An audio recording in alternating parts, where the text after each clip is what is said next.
So we're at Sky Nursery in Shoreline. It's one of my favorite plant nurseries, and we're gonna go inside and we're gonna go into the indoor plant section, and I'm gonna go through which plants I think would be perfect for first-time plant parents.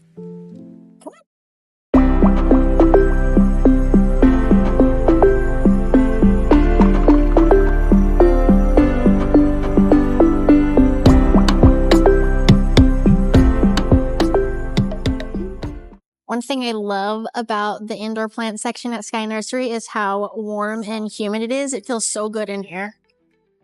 So I would say the top 3 easy plants would be any kind of philodendron, heartleaf, split leaf. Those are pretty easy to take care of. Any variety of pothos, also very easy to take care of. And peace lilies. Those are also very easy to take care of. And I say they're easy to take care of because it's hard to overwater them. And when they're underwatered, they make it very well known that they're thirsty and they need water. Their leaves will droop, it's just very obvious. You just have to be willing to pay attention. This plant is popping out of a hole like this. Dang.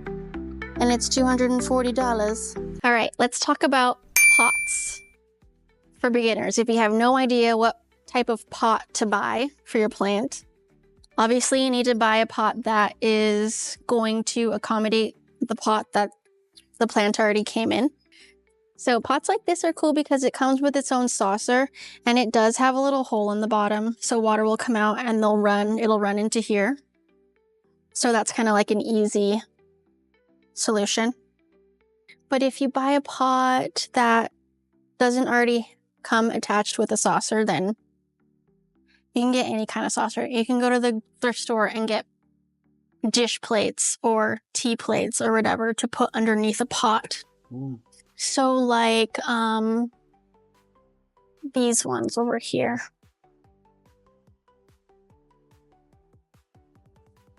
Oh, this one's attached too. But like these guys aren't sold with a bottom, and it does come with a little plug where the hole is.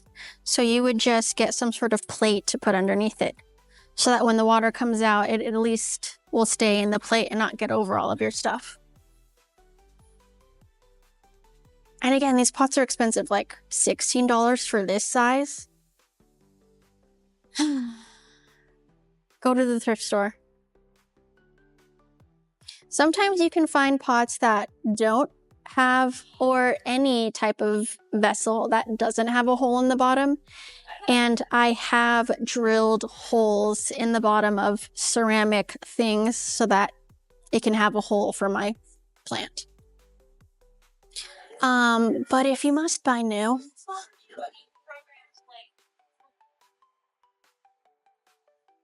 I would say these are the best value because they're not too expensive. $6 for this is a pretty decent price for the size.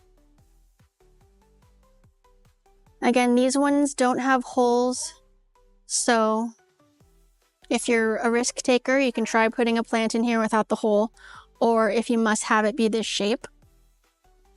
If you need this shape of pot, you can drill a hole in the bottom.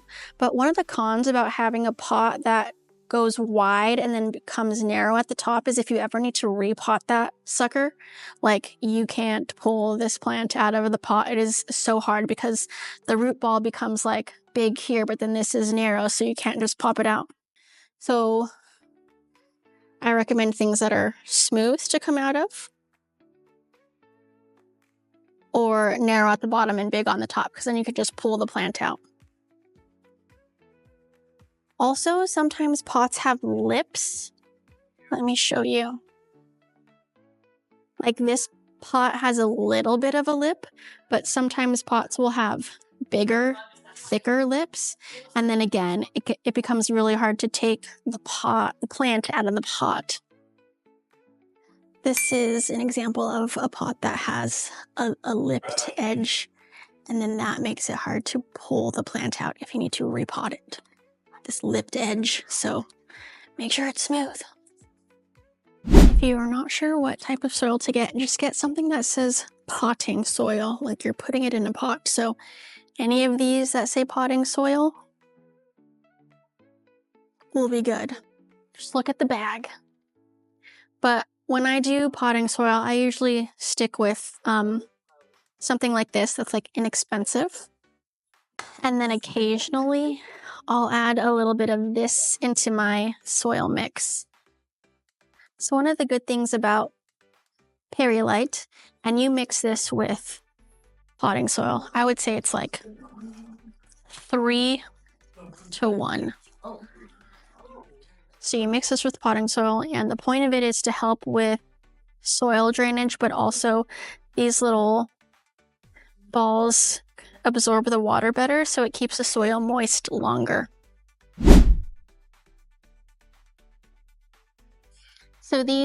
So pothos is always a really easy plant for beginners.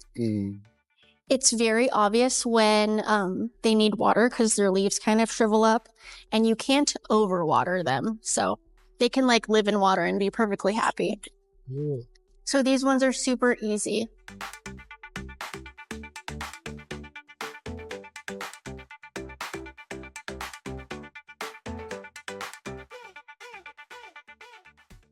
These snake plants, also easy. Easy. Good for a beginner. Christmas and holiday cactus, I think, are pretty easy and beginner friendly. Dragon plant, I think it's called a dragon plant. I don't know. This one is easy. Amaryllis. So you can find amaryllis bulbs at Target.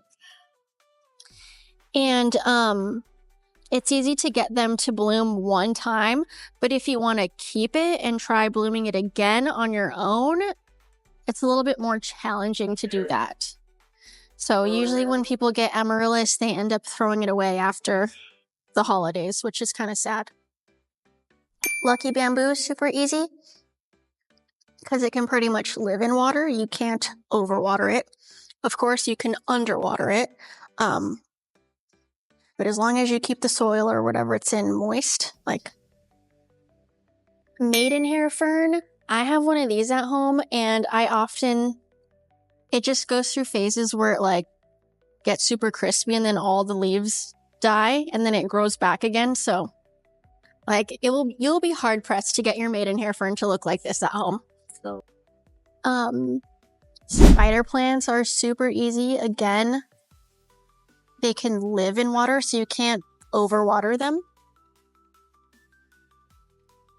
Ooh, it's nice and warm right here.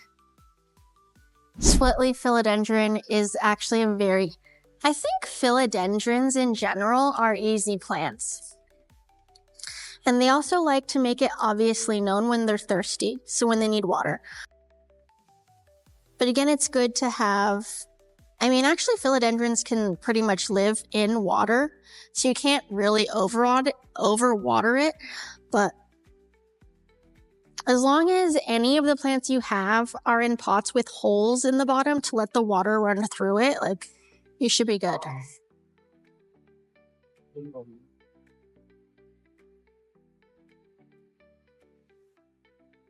Like, you can buy a split-leaf philodendron like this. That's already very big and well-established. And this one costs $150, so that's too pricey. And then you can get smaller sized ones. This mid-sized one is $27. But then you can get the little tiny ones, which are $13. And this is like a perfectly appropriate size of plant to get. Because then also you're not spending so much on the plant. So if it happens to die, it's like, whatever, I spent $13. Whereas if you bought this one for $150 and it died, like, dang, that sucks. Don't do that. Stick with the little ones. Because then you'll also get to, like, you'll grow with it also, and you'll start noticing its little signs. This one's not going to give you signs, but I mean, actually, it is kind of giving a sign. This could use water. And you can tell because its leaves feel really limp. Like, if it was getting enough water, the leaves would be a lot firmer. More like this one. So that's a sign, like leaf texture, if it's rigid or limp. Sometimes the leaves will curl in on themselves, meaning that they're like shriveling up because they're so thirsty. So that's a good sign. And then if a plant is getting too much light and it's like too hot, it'll get sunburnt basically and leave like little brown spots on it. So that's one sign. If it's not getting enough light, it will kind of grow weird and lanky trying to find light. So that's a sign it's not getting enough light. So you just have to like look at the plant and observe and feel it and love it and talk to it and listen to it. You can hear it? You can hear it. What do you hear? It's saying I'm thirsty. Peace lilies really make it known when they're thirsty.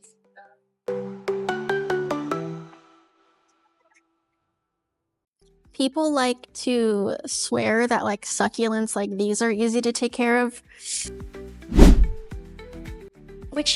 And they are.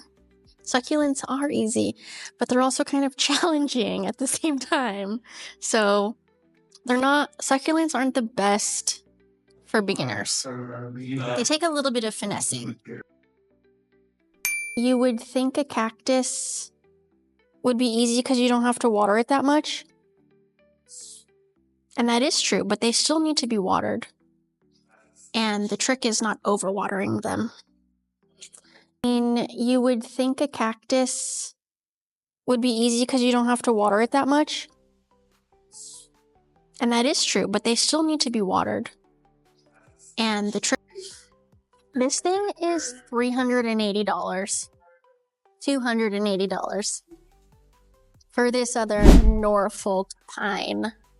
But it's very tall. It's probably my height. And then you can buy this $40 Norfolk pine. Oh, or this little baby Norfolk pine. That's cute. How much is the little baby? I've been looking for a smaller one. All right, well, I hope you learned something about indoor houseplants. I hope I explained everything well enough. Feel free to like and subscribe. Comment if you have questions. What's your favorite houseplant? I'm curious to know. And also let me know if you'd like to see more content like this. Me just rambling on about plants whilst I drink my chai latte. See ya!